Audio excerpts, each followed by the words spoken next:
radio station.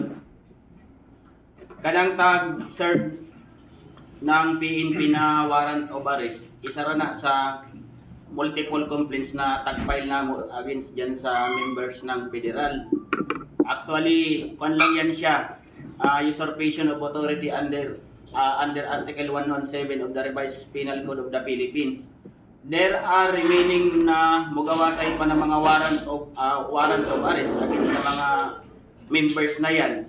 And as a matter of fact, ato the other day, nag-serve pagani kita ng subpoena kadtong 2 counts of large-scale illegal recruitment. Actually, that is not billable.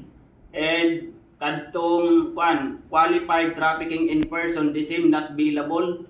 Just in case na makonvict sila, that is tantamount to life imprisonment. At the same time, yung multiple violation of cybercrime law or sa Cybercrime Act of 2012. So, kadto siya.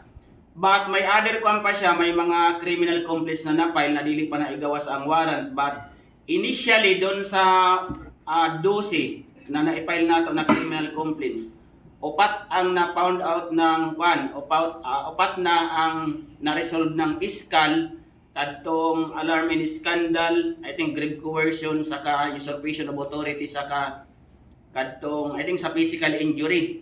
So yan, at kadtong initial na upat. So ang naigawas pa dun sa upat kana pang sa usurpation of authority.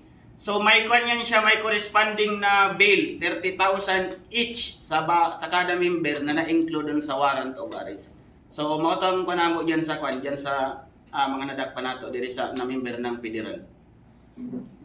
Let's start the set of questions. Let's start